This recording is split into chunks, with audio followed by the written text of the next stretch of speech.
चार काली बीवी का एक पति। एक डाइनिंग टेबल पर तीन औरतें बैठकर सब्जियां काट रही थीं और कहती हैं, बस जल्दी से अर्जुन आ जाए, फिर मैं उन्हें अपने हाथ की पनीर लबाबदार बनाकर खिलाऊंगी। अच्छा जी, लेकिन जब वो मेरे हाथ का दम आलू खाते हैं ना तो उंगलियां चाटते हुए रह जाते हैं। ये तो कुछ भी नहीं है, जब अर्जुन मेरे हाथ का बना भरवा बैगन खाते हैं तो खुश होकर मुझे झप्पी और पप्पी देने लगते हैं। शर्म तो आ नहीं रही है ना तुम्हें बिल्कुल भी? शर्म की क्या बात है, अर्जुन सबसे ज्यादा मुझसे प्यार करता है। नहीं मुझसे, नहीं मुझसे करते हैं वो प्यार। तीनों औरतें अर्जुन के लिए लड़ रही थी कि अचानक दरवाजे पर कोई दस्तक देता है। ये सुनकर तीनों जैसे ही दरवाजा खोलती हैं तो देखती हैं अर्जुन के साथ एक और लड़की है। साथ ही दोनों शादी के जोड़े में थे। ये देखकर तीनों अपने सिर पर हाथ रखती हैं और कहती हैं, अर्जुन ये सब क्या है? हम तीनों जैसे तैसे संभल रही थी और आपने एक और शादी कर ली। आखिर आपने ऐसा क्यों किया हमारे साथ? क्या हमारा दिल खिलौना है या आप पर शादी करने का लाइसेंस है? नहीं काजल, शिप्रा, ऐसी बात नहीं है। अर्जुन की इस हरकत से उसकी तीनों पत्नियां नाराज थीं। आखिर अर्जुन ने चार चार कली लड़कियों से शादी क्यों की? इस कहानी का पूरा सच क्या है, ये जानने के लिए हमें कहानी में कुछ समय पीछे जाना होगा, जहां 23 साल का अर्जुन एक अच्छी खासी कंपनी में काम करता है। तभी वहां अनु नाम की एक सांवली लड़की आती है जो कि दिल से बहुत खूबसूरत थी। उसका बॉस अनु को अर्जुन के अंडर सीखने के लिए भेज देता है, जहां अर्जुन के आइडिया पूछने पर वो कहती है, सर मैंने इस प्रोजेक्ट को कवर कर लिया है, जिससे मैंने सोचा है कि इस कंस्ट्रक्शन साइट पर कुछ खाने पीने की जगह रेस्टोरेंट या प्लेइंग क्लब जैसा कुछ ओपन करेंगे तो वो ज्यादा ठीक रहेगा, क्योंकि ये हाईवे खाली पड़ा रहता है और हमारे जैसा बिजनेस यहाँ कोई भी नहीं कर रहा। तो जब लोग आएंगे तो इससे प्रॉफिट होगा हमें।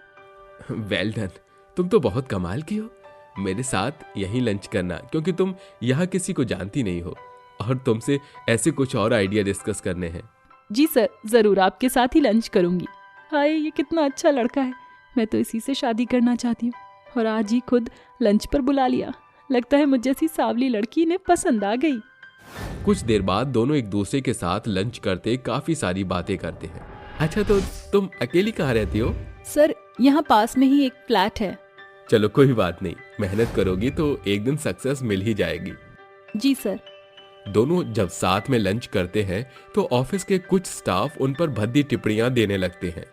अरे जरा देखो तो, वो गोरा सा अर्जुन काली सी लड़की के साथ लंच कर रहा है, दोनों का कोई मैच भी नहीं है। हाँ बिल्कुल, दोनों की जोड़ी सफेद चौक और काले ब्लैक बोर्ड जैसी है। तुम दोनों ने इस तरह से कमेंट पास करने की हिमाकत कैसे की? यह भी नहीं पता कि ऑफिशियली कैसे रहा जाता है। और हाँ, आइंदा कभी इन्हें काली बोलने की कोशिश मत करना, because black beauty is pure beauty. Sorry sir, sorry ma'am. इस तरह से अनु के दिल में अर्जुन अपनी जगह बना लेता है और वो उसे मन ही मन प्यार करने लगती है। वक्त बीतता है और एक दिन अनु उसे अपने दिल की बात बताती है, जिसे सुनकर वो इनकार कर देता है और रोते हुए अनु अपनी नस काटते हुए कहती है, देखो अर्जुन, तुम्हारे सिवा मेरा इस दुनिया में कोई नहीं है। अगर तुमने मुझसे शादी नहीं की तो मैं मर जाऊंगी। मुझे यह जिंदगी नहीं जीनी, क्योंकि लोग मेरी काली सूरत का भी मजाक उड़ाते हैं। अच्छा ठीक है, मैं तुमसे शादी करने के लिए तैयार हूँ। इस तरह अर्जुन अनु से शादी कर लेता है। अर्जुन भी उससे प्यार करने लगा था। फिर वो अपनी कंपनी चेंज कर लेता है, जहां उसकी क्वालिफिकेशन पर उसे शिप्रा नाम की सांवली सेक्रेटरी दी जाती है। अर्जुन का नेचर देखकर वो भी उसके प्यार में पड़ जाती है।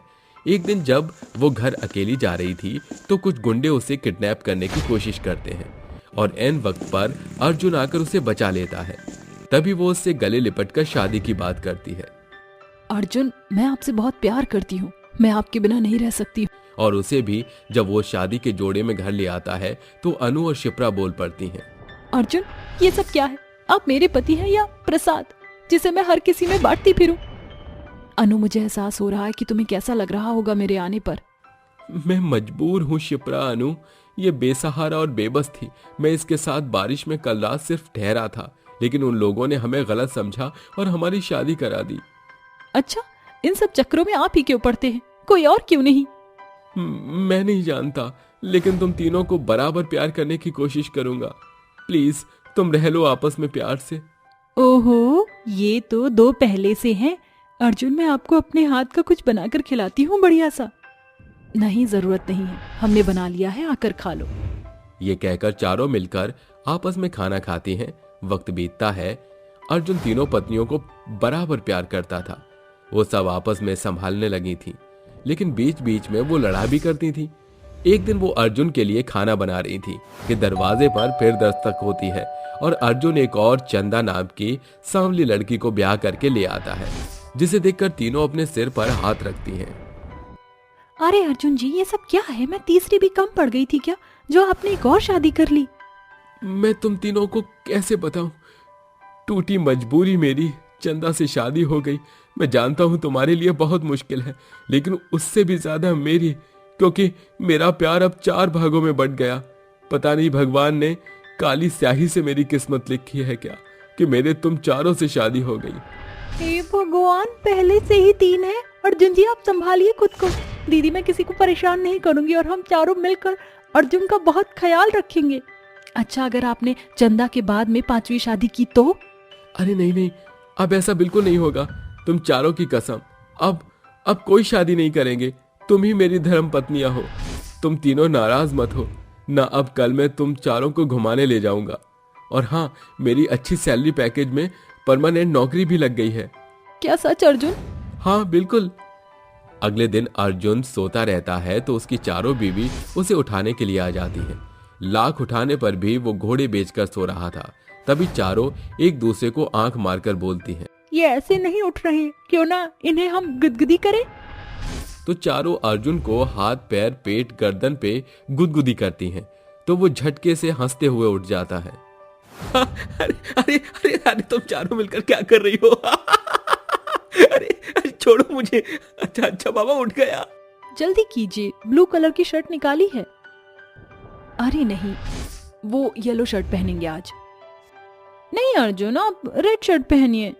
नहीं अर्जुन, आप व्हाइट शर्ट पहनिए, बहुत अच्छे लगोगे, गोरे हो ना। चारों आपस में लड़ने लगती हैं। तभी अर्जुन अपने कान पर हाथ रखकर कहता है, अरे बस करो तुम चारों, मैं अपनी मर्जी से खुद पहन लूंगा। आज ही लड़ने लग गई तुम चारों। अरे तुम अपनी अलग अलग चीजें दो ताकि चारों को एक साथ पहन लूं। ठीक है अर्जुन जी। कुछ देर बाद अर्जुन अपने चारों पत्नियों को मूवी दिखाने, डिनर और घूमने के लिए ले जाता है। फिर अगले साल चारों के लड़का होता है और वो खुशी खुशी रहने लगते हैं। गोरी बहू के काले ससुराल वाले। नहीं नहीं, मैंने एक बार कह दिया तो कह दिया, ना तो मेरा फैसला बदलेगा और ना ही मैं उस अंधेर नगरी में रहने वाले काले ससुराल वालों की बहू बनूंगी। शनाया, मैं सुरेंद्र को वचन दे चुका हूँ, तुम्हारी शादी होगी तो मेरे बचपन के दोस्त सुरेंद्र के बेटे शेखर के साथ ही होगी। अब या तो इस घर में तुम्हारी डोली उठेगी या तुम्हारे डैडी की अर्थी। स्वराज शहर का जाना माना बिजनेसमैन था। पत्नी की मौत के बाद स्वराज ने शनाया को खुद ही पाला पोसा। उसने भरसक अपनी बेटी को भली परवरिश के साथ संस्कार से बांधने की कोशिश की। बावजूद इसके शनाया की सोच काले इंसान के प्रति इस कदर हो गई कि ना तो वह अपनी दोस्ती में काले इंसान को शामिल होने देती, न काले कपड़े। वो कथन तो आप सभी ने सुना होगा, हम जिस चीज से दुख जितना दूर भागते हैं वही हमारे जीवन में कुछ इस कदर शामिल हो जाता है कि हम सोच नहीं सकते। कुछ ऐसा ही शनाया के साथ भी हुआ, जब बिना उसकी मंजूरी के उसकी शादी एक ऐसे परिवार में तय हो गई जहां रहने वाले सभी व्यक्ति काले थे। दुल्हन के लिबास में सजी धजी शनाया शादी के मंडप में बैठे हुए मन में कहती है, ओह गॉड, पति काला, सास काली, ननद काली, इन काले ससुराल वालों को देखकर मुझे कुड़न हो रही है। अरे जब एडमिन ही ब्लैक टी है तो ग्रुप कैसे गोरा निकलेगा। कसम है मुझे अपने चेहरे की ब्यूटी की। अगर बहू बनकर मैंने इन सो कॉल्ड ब्लैक टी ससुराल वालों की सबक न सिखाया तो मेरा नाम भी शनाया नहीं। 7 फेरों के साथ शनाया और शेखर शादी के रिश्ते में बंध जाते हैं। यहाँ से शुरू होता है शनाया के ससुराल का सफर। ससुराल की चौखट पर खड़ी शनाया का स्वागत सत्कार करते हुए उसकी सास कहती है, बहू इस अक्षत कलश को अपने दाहिने कदमों से उड़ेलकर इस घर को अपनी रोशनी से उजागर कर दे। शनाया कलश को जोरदार कदमों से गिराकर भीतर आकर कहती है, 100% सच कहा सासू माँ, इस घर को रोशनी की सख्त जरूरत है। आखिरकार इतने काले लोग जो रहते हैं। इनफैक्ट मुझे तो ऐसा लग रहा है जैसे अमावस की अंधेरी रात इसी घर में शुरू होती है। ये सुनकर शेखर के सब्र का बांध टूट जाता है और वह कहता है, शनाया बिहेव योरसेल्फ, तुम अपने ससुराल की बेइज्जती कर रही हो। तुम्हारी हिम्मत कैसे हुई मुझसे बेरुखी से बात करने की? बात को बिगड़ता देखकर कलावती बीच में कहती है, कोई ना, बहू को कमरे तक छोड़ कर आ। इसके बाद कलावती शेखर को समझाते हुए कहती है, शेखर, रिश्तों की डोर कच्चे धागे के जैसी होती है। ये केवल मधुरता के पाती से बंधी होती है। बुरी बातों की खींचातानी अक्सर रिश्तों के डोर को तोड़ देती है। शायद बहू शादी ब्याह के भाग दौड़ में थक गई थी, इसलिए ये सब कह दिया। जा बहू, तेरी बाट जो हो रही होगी। शेखर अपने कमरे में दस्तक देता है, जहाँ शनाया शीशे के आगे खड़ी होती है। वह जैसे ही उसे गले से लगाता है, शीशे में शेखर का काला चेहरा देखते ही शनाया गुस्से से बिलबिलाकर उसे दूर धकेल देती है। क्या हुआ शनाया, तुमने मुझे खुद से दूर क्यों कर दिया? मुझे छूने का हक तुम्हें किसने दिया? शनाया, अग्नि के 7 फेरे लेकर तुमने खुद ये हक मुझे दिया है। मैं तुम्हारा पति हूँ। पति माई फुट। जिस तरह कौवे और हंस का कोई मेल जोल नहीं, तुम्हारा और मेरा भी कोई मेल नहीं। पति तो दूर, तुम तो मेरे पैरों की धूल बराबर भी नहीं। खबरदार जो फिर कभी अपने काले हाथों से मुझे छुआ, तुम ताउम्र कुंवारे शादीशुदा रहोगे।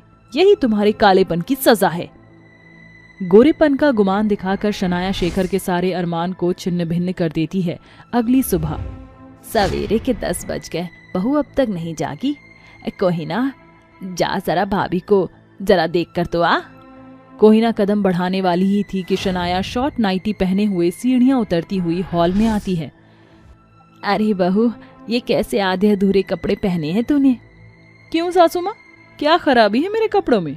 डैडी के घर में मैं ऐसे ही कपड़े पहनती थी। भाभी, तब आप एक बेटी थी, मगर अब आप इस घर की बहू हैं।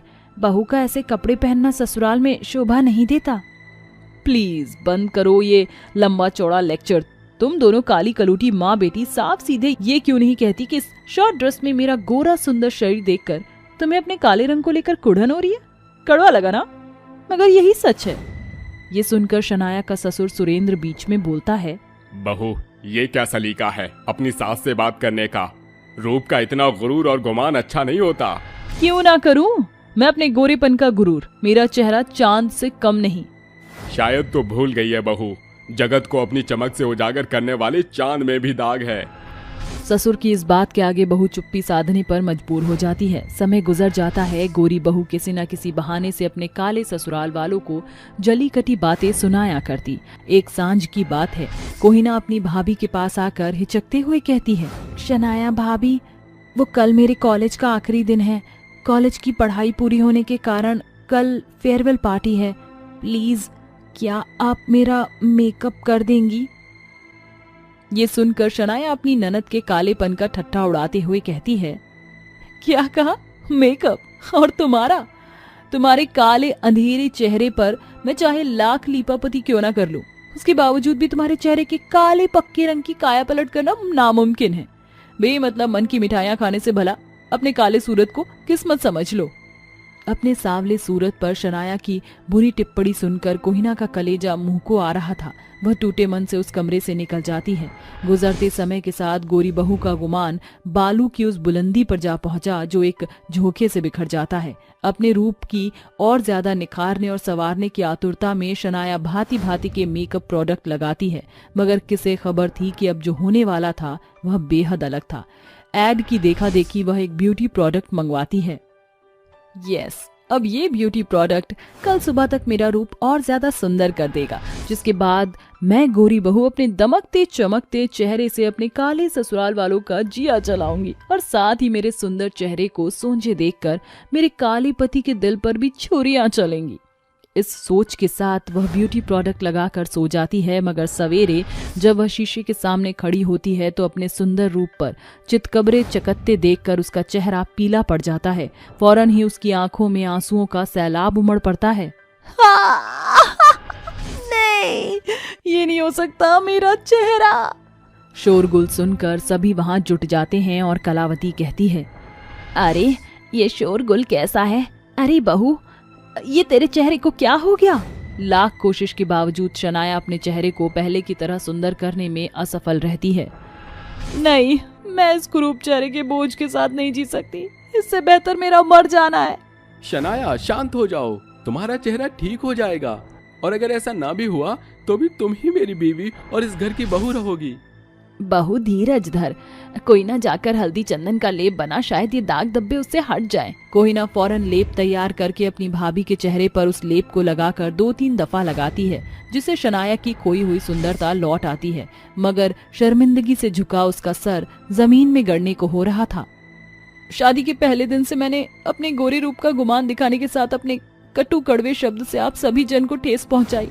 शायद उसी की सजा ईश्वर ने मुझे सबक के तौर पर दी थी। मैंने जो किया वह माफी के काबिल नहीं, मगर मैं आप सभी से एक मौका चाहती हूँ ताकि मैं एक बहू, बीवी और भाभी होने का फर्ज निभा सकूं। बहू, रिश्तों में तकरार लाजमी है। तुझे अपने किए पर शर्मिंदगी है, यही बड़ी बात है। आज से एक नई शुरुआत करते हैं। अब शनाया का नजरिया पूरे तौर से बदल चुका था। उसने ना सिर्फ ससुराल के सभी रिश्ते समेटे, बल्कि बहू बनकर ससुराल की बागडोर भी बखूबी संभालने लगी। गोरी बहू के काले स्टूडेंट। देखो बच्चों, मैं जानता हूं मेरे जाने के बाद तुम लोगों को बहुत बुरा महसूस होगा, लेकिन देखो, जो भी टीचर आएगा तो तुम उन सब टीचर से अच्छे से बर्ताव करना, ठीक है?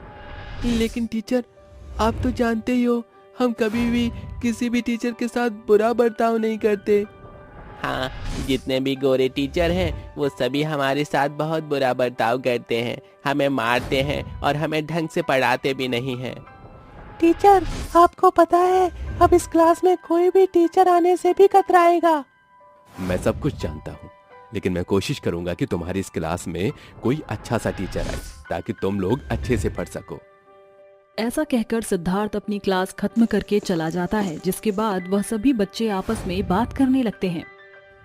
सिद्धार्थ टीचर चले गए, अब हमारा क्या होगा? अब हम लोग सही से पढ़ भी नहीं पाएंगे। और तो और जितने भी गोरे बच्चे हैं वो हमारे साथ बहुत बुरा बर्ताव करेंगे। बच्चे बहुत ज्यादा डर जाते हैं, जिसके बाद उनकी क्लास में गोरी टीचर आती हैं, जिसका नाम अनन्या होता है। वह उन सभी काले स्टूडेंट्स को देखकर कहती है, ओहो, तुम सभी काले स्टूडेंट्स को देखकर तो मेरा आज का दिन ही खराब हो गया। कितने काले और गंदे लगते हो तुम लोग दिखने में। लेकिन टीचर, इसमें हमारी क्या गलती है? ये रंग तो हमें भगवान ने दिया है। मैंने सुना है कि टीचर की नजर में सभी बच्चे एक समान होते हैं, फिर इस स्कूल में गोरे और काले बच्चों के लिए इतना भेदभाव क्यों? अरे जरा अपनी शक्ल देखो, तुम जैसे काले और भद्दे बच्चों को पढ़ाना ही कौन चाहेगा। ये सुनते ही उन सभी काले बच्चों को बहुत दुख होता है। अनन्या उन्हें पढ़ाती नहीं बल्कि कई सारी बातें सुनाकर चली जाती है, जिसके बाद कोई भी गोरा टीचर आता तो उन सभी काले स्टूडेंट के साथ बहुत बुरा बर्ताव करता। ऐसे ही कुछ दिन बीत जाते हैं और वह बेचारे बच्चे अब धीरे धीरे स्कूल आना बंद करने लगते हैं। आखिर क्या फायदा है हमारे रोज रोज स्कूल आने का, जब हमारे रोज स्कूल आने पर भी हमें कोई अच्छे से पढ़ाता ही नहीं है। इस तरह चलता रहा तो हम स्कूल में पढ़ नहीं पाएंगे। हम तो केवल यहाँ आते हैं और टीचर की बातें सुनते हैं और चले जाते हैं। तुम सही कहते हो, आज के बाद हम इस स्कूल में कभी नहीं आएंगे। वह सभी बच्चे क्लासरूम में ही होते हैं। जैसे ही वह अपने घर जाने के लिए निकलते हैं, तभी क्लास के अंदर एक बहुत ही सुंदर और गोरी टीचर आती है, जिसका नाम मोहिनी होता है। मोहिनी उन बच्चों को देखकर कहती है, अरे बच्चों, तुम लोग कहाँ जा रहे हो? मोहिनी के पूछने पर वह सभी बच्चे डर के मारे चुपचाप अपनी टेबल पर जाकर बैठ जाते हैं और अपने कानों पर हाथ रख लेते हैं। अरे अरे, आखिर तुम लोगों को हुआ क्या है? मैं तुम्हें यहाँ पढ़ाने आई हूँ और तुम लोग अपने कानों पर हाथ रख रहे हो। हम जानते हैं आप भी बाकी के टीचर्स की तरह हमारे काले रंग पर हमें सुनाने आई हो। मोहिनी को ये सुनते ही बहुत अजीब लगता है, जिसके बाद मोहिनी उनसे पूछती है, आखिर तुम्हें ऐसा क्यों लगा कि मैं तुम्हें डांटूंगी? भला मैं अपने स्टूडेंट्स को डांटूंगी क्यों? मैं तो तुम्हें यहाँ पढ़ाने आई हूँ ना। यह सुनते ही सभी काले बच्चे अपने कानों के ऊपर से हाथ हटा लेते हैं, जिसके बाद राजू मोहिनी से कहता है, जब भी हमारी क्लास में कोई गोरा टीचर आता है वो हमें केवल हमारे रंग के ऊपर सुनाता है, जिसके चलते हम लोग अपने कानों पर हाथ रख लेते हैं। अरे ये तो तुम्हारे साथ बहुत गलत होता है, लेकिन सब लोग तुम्हारे साथ ऐसा क्यों करते हैं? क्योंकि हम लोग काले हैं इसलिए। भगवान ने केवल 2 रंग बनाए, एक गोरा और काला। काले होने का मतलब ये नहीं कि तुम लोग बुरे हो। तुम लोग तो बहुत अच्छे हो और मैं जानती हूँ कि तुम लोग पढ़ाई में भी अच्छे ही होगे। चलो अब क्लास को शुरू करते हैं। काले बच्चे बहुत हैरान रहते हैं और वह एक दूसरे से कहने लगते हैं, आखिर ऐसा कैसे हो सकता है? ये टीचर इतनी गोरी है और उसके बाद भी हमारे साथ इतने अच्छे से बात कर रही हैं। राजू, आज तक हमसे किसी ने भी गोरे टीचर ने इतने प्यार से बात नहीं की। मुझे तो यकीन ही नहीं होता। अगर तुम लोगों की बातें खत्म हो गई हों तो हम आगे की पढ़ाई शुरू करें। मोहिनी उन सभी काले स्टूडेंट्स को बहुत अच्छे से पढ़ाती है। मोहिनी टीचर की परीक्षा के पास हो जाती है, जिसके चलते उसे पहली बार काले बच्चों को क्लास देनी होती है। लेकिन मोहिनी एक बहुत समझदार और शांत स्वभाव की टीचर थी। वह बच्चों से बहुत प्रेम करती थी, जिसके चलते काले बच्चों को मोहिनी से अच्छा लगाव हो जाता है। एक दिन मोहिनी बच्चों को पढ़ाने के बाद वापस अपने घर लौटती है, जिसके बाद उसकी सास उससे कहती है, अरे मोहिनी, क्या बात है, तुम आज बहुत जल्दी स्कूल से वापस आ गई। आज तुमने बच्चों को नहीं पढ़ाया। दरअसल आज जितने भी गोरे बच्चे थे उन सभी को ट्रिप पर लेकर जा रहे थे, लेकिन हमारे स्कूल के काले बच्चों की छुट्टी थी, उन्हें कहीं घुमाने लेकर नहीं गए। ये सुनते ही निरंजना को बहुत अजीब महसूस होता है और वह मोहिनी से कहती है, ऐसा कैसे हो सकता है, एक स्कूल में काले और गोरे बच्चों में इतना भेदभाव। ये सब देखकर तो मैं भी बहुत ज्यादा परेशान हो चुकी हूँ। अब मेरा मन करता है कि मैं इन बेचारे काले बच्चों के लिए कोई एक्शन उठाऊं। हाँ बहू, मैं भी यही चाहती हूँ। मुझे लगता है तुम्हें इन काले बच्चों को इनका हक दिलवाना चाहिए। उस दिन से मोहिनी अपने मन में ठान लेती है कि उसे काले बच्चों को उनका हक दिलवाना है। ऐसे ही एक दिन स्कूल में कंपटीशन होता है, जिसमें सभी बच्चे पार्टिसिपेट करते हैं। तभी मोहिनी अपनी क्लास के बच्चों के पास आती है और उनसे कहती है, अरे बच्चों, तुम लोग यहाँ पर क्यों बैठे हो? तुम्हें कंपटीशन में हिस्सा नहीं लेना? हम लोग कंपटीशन में हिस्सा तो लेना चाहते हैं, लेकिन हमें कंपटीशन में हिस्सा लेना अलाउड नहीं है। अरे जब मैं हूँ तो तुम्हें कंपटीशन में हिस्सा लेने से कोई नहीं रोक सकता। चलो, मैं तुम्हारा नाम लिखवा कर आती हूँ। मोहिनी सभी बच्चों को अपने साथ कंपटीशन में उनका नाम लिखवाने के लिए ले जाती है, जहाँ गोरे बच्चे उन्हें देखकर बहुत बुरा भला कहने लगते हैं। हे भगवान, देखो ये लोग कितने काले हैं, इन्हें देखकर तो मुझे बहुत बुरा महसूस हो रहा है। ची ची ची, अगर ये लोग भी हमारे साथ कंपटीशन में हिस्सा लेंगे तो इनके काले रंग का बुरा असर हमारे ऊपर भी पड़ सकता है। इन्हें हमसे दूर ही रहना चाहिए। ये सब क्या चल रहा है? तुम लोग इस तरह कैसे बोल सकते हो? ये सब तुम्हारे ही दोस्त हैं, इन्हें अपने जैसा समझो। मोहिनी के आगे कोई कुछ नहीं कह पाता। तभी मोहिनी प्रिंसिपल के ऑफिस में जाती है और प्रिंसिपल से कहती है, देखिए सर, अगर इस स्कूल में काले और गोरे बच्चों के साथ भेदभाव होगा तो बच्चे आगे कैसे बढ़ेंगे और इससे कई बच्चों पर बुरा असर भी पड़ सकता है। तुम तो जानती हो, गोरे बच्चों के माँ बाप उन्हें काले बच्चों से दूर रहने के लिए कहते हैं। फिर मैं उन्हें एक साथ कैसे पढ़ा सकता हूँ? इन सब के लिए मेरे पास एक बहुत अच्छा प्लान है। अगर आप मेरा साथ देना चाहोगे तो उस स्कूल का प्रिंसिपल बहुत अच्छा होता है, जो मोहिनी के साथ उसका साथ देने के लिए तैयार हो जाता है। मोहिनी कंपटीशन में एक ड्रामा क्रिएट करती है, जिसमें गोरे बच्चे स्टेज पर खड़े होकर ड्रामा कर रहे होते हैं और उनके पेरेंट्स उन्हें देख रहे होते हैं। तभी अचानक से वहां पर एक बिजली का शॉर्ट सर्किट होता है, जिसके चलते वह सभी यहाँ से वहां भागने लगते हैं। तभी वहां पर काले बच्चे आते हैं और एक एक करके सभी को स्कूल से बाहर सुरक्षित जगह पर ले जाने लगते हैं। काले बच्चों को ये बर्ताव देखकर वहां खड़े सभी पेरेंट्स और बच्चे उन्हें देखकर हैरान रह जाते हैं, जिसके बाद मोहिनी सभी पेरेंट्स से कहती है, जिन बच्चों को आपने एक अलग क्लास में रखा है, आप लोगों को पता है आज उन्होंने आप सभी की जान बचाई है। यहाँ तक कि ये सब इन्होंने अपने आप सीखा है, किसी टीचर से नहीं सीखा। और आप लोगों को पता है कि सबसे महत्वपूर्ण बात क्या है? इन बच्चों ने आप लोगों के साथ भेदभाव ना करके आप सभी की जान बचाई है। सभी पेरेंट्स, टीचर और स्टूडेंट्स अपने किए पर बहुत शर्मिंदगी महसूस करते हैं, जिसके बाद पूरा स्कूल उन काले बच्चों से माफी मांगता है। उस दिन के बाद से स्कूल में काले बच्चों को भी उतना ही सम्मान दिया जाता है जितना कि गोरे बच्चों को। मिर्जापुर गांव में 5 भाई प्रीतम, नकुल, वेद, ऋषभ और रोमिल बड़ी ही सम्मति के साथ रह रहे थे। प्रीतम 5 भाइयों में सबसे बड़ा था, जिसकी शादी के लिए उसके 4 भाई लड़की तलाश रहे थे, मगर हर हित पाहुन के ओट से उन्हें निराशा नसीब हो रही थी। एक सुबह 4 भाई मिर्जापुर गांव में बने शिव मंदिर में खड़े हाथ जोड़कर कहते हैं, हे गौरीपति, आप तो देवों के देव महादेव हैं। हमारे प्रीतम भैया की शादी का मार्ग बनाइए प्रभु। आप तो जानते हैं भगवान कि माँ बाबूजी के चल बसने के बाद भैया ने हमें पाल पोस कर बड़ा किया। उन 4 भाइयों की बात सुनकर बगल में खड़ी सुधा कहती है, क्या बात है भगवान, आपने तो लगे हाथ मेरी मन्नत को मार्ग दे दिया। बस एक बार मेरी चित्रा इन 4 की भाभी बन जाए, आपको भांग का भोग लगाऊंगी शिव शंभू। जैसे ही चारों भाई जाने के लिए कदम बढ़ाते हैं, सुधा कहती है, अरे ठहरो बेटा, भोले शंकर ने तुम्हारे मन की मुराद पूरी करने के लिए मुझे भेजा है। हैं? मगर माताजी, आप तो इतनी उम्र दराज हैं। अरे अरे, पगला गए हो का? इस 55 के पड़ाव में हम अपने ब्याह की बात करेंगे।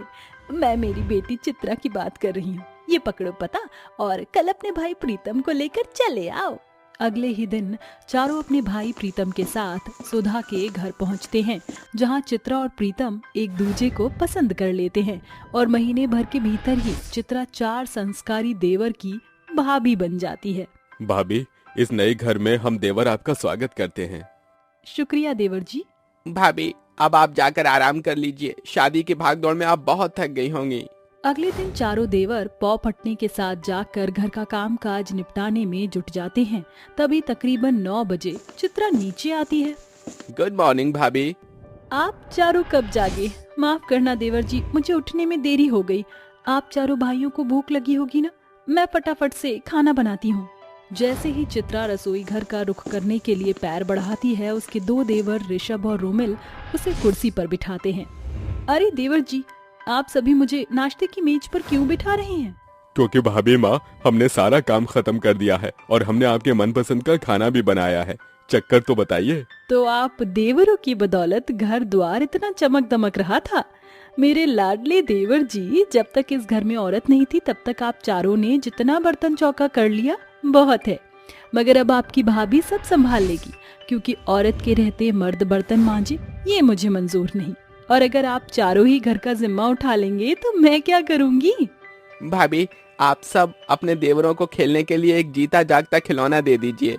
अपने लिए देवरों के मन में इतना प्यार देखकर उनकी भाभी बेहद खुश होती है और यह बात अपनी माँ सुधा से साझा करती है। क्या बताऊं माँ, मेरे चारों देवर तो साक्षात लक्ष्मण भरत की छवि हैं। मुझे किसी काम को हाथ नहीं लगाने देते। अरे ये तो भली बात है बेटी, तू अपने संस्कारी देवरों की भाभी होने का सुख भोग। सारा काम उनके मत्थे मड़कर तू बस दावेदारी दिखा। चित्रा अपनी माँ की चिकनी चुपड़ी बातों में आकर उस रोज से अपने चारों संस्कारी देवरों पर दावेदारी थोपने लगती है। जहाँ उसके चारों देवर पहली किरण के साथ जागकर काम काज करते, वहीं उनकी चालाक भाभी देर सवेर उठती। ये लो भाभी, आपका नाश्ता। अरे देवर जी, इसकी क्या जरूरत थी, मैं तो आ ही रही थी। भाभी, उसकी कोई जरूरत नहीं, आपके चारों देवर सब संभाल लेंगे।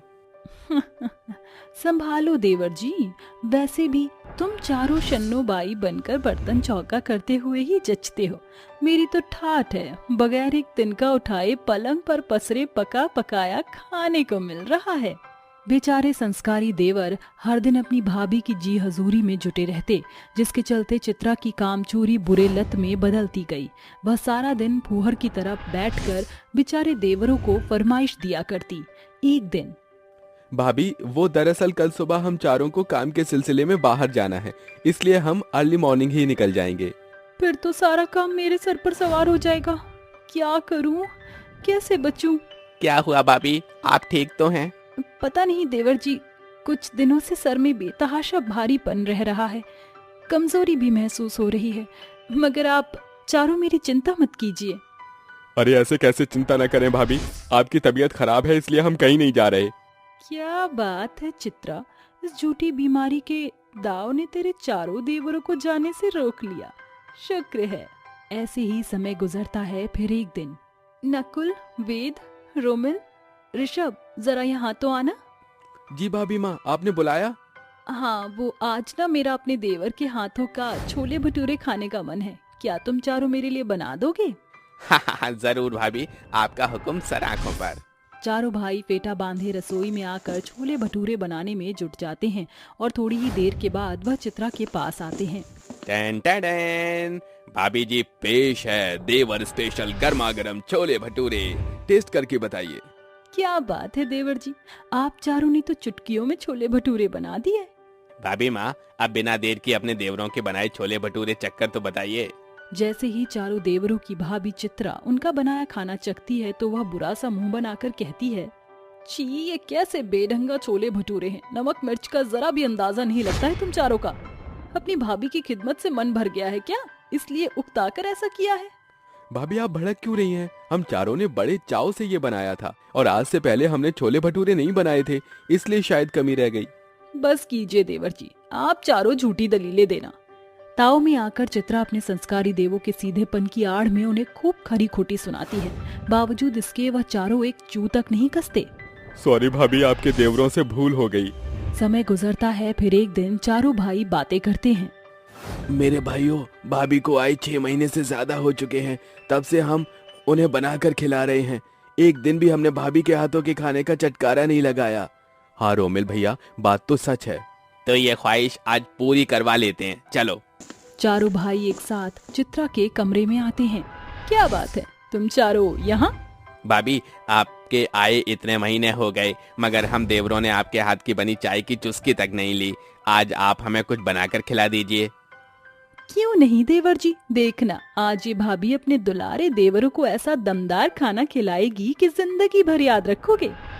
चित्रा बेमन से किचन में आकर खाने की तैयारी करने लगती है और सब्जी और दाल में मिर्च की भरमार करती हुई मुस्कुराते हुए कहती है, भाभी के हाथों का खाना चखना था ना। आज इस मिर्च मसालेदार खाने का निवाला खाने के बाद भविष्य में फिर कभी भाभी के हाथों का बना खाना खाने से भी कतराएंगे ये चारों। चित्रा झटपट से मेज पर खाना लगाती है और जैसे ही वह खाने का पहला कौर खाते हैं, मिर्च के मारे चारों झुंझला उठते हैं। क्या हुआ देवर जी, खाना कैसा बना है? बहुत अच्छा भाभी। वाह भाभी, आपने क्या जायकेदार खाना बनाया है। मिर्च के मारे झुंझला उठने के बावजूद भी चारों देवर झूठी बड़ाई करते हैं। यह देखकर आखिरकार भाभी की आंखें भर आती हैं। मिर्ची के मारे आप चारों मचल रहे हैं, फिर भी मुझे बुरा ना लगे इसलिए झूठी तारीफें कर रहे हैं। भाभी, भूल चूक से मिर्च ज्यादा गिर गई होगी, इसमें आपको दोष देना सही नहीं। भूल से नहीं, मैंने जानबूझकर मिर्च मिलाया था ताकि तुम मुझसे फिर कोई काम ना कहो। चित्रा फपक फपक कर रोते हुए सब कुछ बयां करती है। शांत हो जाइए भाभी, भूल चूक सभी से होती है। हम चारों देवर के लिए आज भी आप हमारी भाभी माँ हो।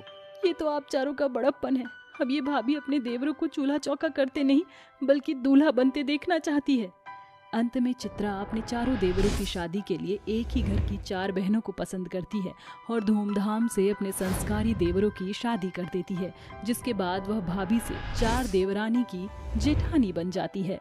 गरीब बहन वर्सेस अमीर भाई। ये कहानी है सागरपुर गांव में रहने वाले परिवार की, जिसमें भूपेंद्र और बिंदिया नाम के 2 भाई बहन अपनी अंधी माँ ममता के साथ रहते थे। पिता की मौत ने परिवार पर दुखों का बड़ा पहाड़ तोड़ा। ऐसे में 16 बरस की बिंदिया ईंट की भट्टी में मर्दों के बीच मेहनत मजदूरी करके परिवार का पेट पाल रही थी। एक सांझ, क्या बात है, मेरा भाई भूपेंद्र इतना हताश क्यों है? जब मैं बच्चों को बस्ता लिए स्कूल जाता देखता हूँ तो मेरा मन भी स्कूल जाने का बड़ा मन करता है। ये सुनकर बिंदिया बेहद भावुक होकर कहती है, भूपेंद्र, मैं कल ही तुम्हारा दाखिला प्राइवेट स्कूल में कराऊंगी, फिर तुम मन लगाकर पढ़ना। चाहे मुझे दिन रात कमर तोड़ मेहनत करके तुम्हें पढ़ाना पड़ा तो भी तुम्हारी ये बड़ी बहन पीछे नहीं हटेगी। बिंदिया ने सारी बचत को भाई की शिक्षा में लगा दिया। सालों के समय के साथ भूपेंद्र की स्कूल की शिक्षा समाप्त हो गई। दीदी देखो, मैंने फर्स्ट क्लास से स्कूल की पढ़ाई समाप्त की है, मगर क्या? बोल मेरे भाई। मगर आगे की पढ़ाई के लिए मुझे शहर जाना होगा। एडमिशन में पूरे 50,000 रुपए लगेंगे। अरे पगले, तू इतनी चिंता क्यों करता है? तेरी दीदी है ना, तू शहर जाने के लिए सामान बांध ले, तुझे पैसे मिल जाएंगे। अगली सुबह बिंदिया भट्टी के मालिक से कहती है, केवट काका, मुझे 50,000 रुपए चाहिए। मगर बिटिया, इतनी बड़ी रकम क्या जरूरत आन पड़ी है? भूपेंद्र की आगे की पढ़ाई के लिए उसको शहर भेजना है। मैं अपने भाई के भावी भविष्य को उज्जवल होता देखना चाहती हूँ। बिटिया तो बड़ी भोली है। बिटिया, भगवान तो जैसी बहन सबको दे। गरीब बहन बिंदिया भाई का भविष्य बनाने के लिए केवट की कर्जदार होकर भूपेंद्र को शहर भेजती है। वह प्रतिदिन कठिन परिश्रम उठाकर पैसे जोड़ती और महीने के महीने भाई को मनी ऑर्डर भेजती। आखिरकार उस गरीब बहन के बलबूते तकरीबन 3 साल बाद भूपेंद्र को शहर में सरकारी नौकरी मिल जाती है और भूपेंद्र की काया पलट ही हो जाती है। आज भूपेंद्र देर रात सरकारी दफ्तर से लौट रहा था, तभी सड़क पर खड़ी शिमोना गाड़ी रोकने का इशारा करती है। Please stop the car. May I help you? Yes, I think only you can. दरअसल मेरी कार बंद पड़ गई है, रात काफी हो गई है। वैसे मेरा घर पास में ही है, आप चाहें तो वहाँ रुक सकती हैं। Oh thank you. Bhupendra Simona को अपने घर ले आता। शिमोना भूपेंद्र का स्टेटस देखकर उसके प्रति अट्रैक्ट हो जाती है। वाओ, आपका बंगला तो बड़ा आलीशान है, शायद आप सरकारी मुलाजिम हैं। अरे वाह, सुंदरता के साथ साथ काफी शार्प माइंड है आपका। ये सुनकर दोनों ही स्तब्ध हो जाते हैं। शिमोना सामने से दोस्ती की पहल करती समय के साथ दोस्ती प्यार में शुमार होकर उनके जीवन में दस्तक देती है। कुछ सप्ताह बाद भूपेंद्र शिमोना से डायमंड रिंग के साथ शादी की सोच साझा करता है। Will you marry me? Of course, तुम जैसा रिच पर्सन मेरा पार्टनर बनेगा, इससे बेहतर मेरे लिए क्या होगा। इधर भूपेंद्र शादी करके शिमोना के साथ सुनहरा जीवन जी रहा था, मगर वहाँ गरीब बहन राह निहार रही थी कि कब उसका अमीर भाई आकर उसे और उसकी अंधी माँ को संग ले जाएगा। आज भी बिंदिया देर रात दीवट पर बैठी रो रही थी। अरे बिंदिया, मेरी बेटी, तू रो रही है? नहीं तो माँ। बिंदिया, तेरी माँ अंधी है, बहरी नहीं। तेरी सिसकियाँ साफ तौर से सुन सकती हूँ। शायद शहर जाकर तेरा भाई अमीर होकर हमें भूल गया है। तू भी उसके आने की आस छोड़ दे। नहीं माँ, मेरा दिल कहता है कि भूपेंद्र बड़ा अफसर एक ना एक दिन जरूर आएगा। बिटिया, जब मैंने माँ होकर अपने कलेजे पर पत्थर धर लिया है तो तू उसे क्यों नहीं भुला सकती? माँ, भले ही तुम उसे भुला दो, मगर मेरा भाई इस गरीब बहन के दिल से कभी नहीं बिछड़ेगा। दिन, सप्ताह, महीने और महीना साल भर में बदल जाता है। बिंदिया रोजाना आस लगाकर भाई का रास्ता निहारती। तभी एक सवेरे एक लंबी चौड़ी काली कार से कोट पैंट का पहनावा पहने भूपेंद्र और शिमोना बाहर निकलते हैं। ये देख बिंदिया की आंखों से आंसू की बौछार बरसने लगती है और नंगे पांव दौड़कर उसके गले लग जाती है। मेरा भाई, तू लौट आया। पूरे 7 बरस बाद इस गरीब बहन को तेरी सूरत देखना नसीब हुआ है। अरे दूर हटिए, इतनी भी क्या होड़ हो रखी थी? गले पड़ गई लाख रुपए के लिबास की जात बदल कर रख दी। भूपेंद्र, कौन है ये बेकल बहन जी? इसके कपड़े तो देखो, इससे लाख गुना बेहतर कपड़े तो हमारे घर की बाई पहनती है। बदकिस्मती से ये मेरी बहन है, कहते भी शर्म आ रही है। भूपेंद्र की बोली बिंदिया के कलेजे को तीर की तरह भेदती है। तभी ममता कहती है, भूपेंद्र, शायद तू भूल रहा है कि जिस अमीरी बखान तू कर रहा है ये तेरी गरीब बहन के बदौलत ही है। अगर वह मेहनत ना करती तो तू यहाँ ना होता। माँ, इस अमीरी के मुकाम पर मैं अपनी बदौलत पहुँचा हूँ।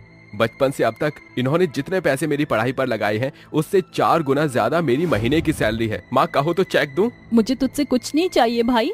इस गरीब बहन को सुदामा समझकर ही भीतर चल मेरे भाई। सभी एक साथ अंदर आते हैं। सांझ को खा पी चुकने के बाद बिंदिया सभी का बिस्तर लगाती है। तभी भूपेंद्र नाक बाहों सिकोड़ कर कहता है, ये क्या जीजी, मुझे जमीन पर सोने की आदत नहीं, मैं मखमल के बिछौने पर सोता हूँ। एक तो इस बहन जी ने खाने में हमें घास फूस खिलाया, ऊपर से जमीन पर सुलाएंगी। तुम देहाती लोग ऐसे करते हो खातिरदारी? भूपेंद्र, तू अपना मन इतना मत बिगाड़, मैं अभी इस बिछौने को मखमल सा बना देती हूँ। बिंदिया अपने हिस्से का बिछौने से भूपेंद्र के लिए गद्देदार बिस्तर लगाती है, मगर खुद सर्द फर्श पर सारी रात ठिठुरती है। ऐसे ही समय बीत रहा है।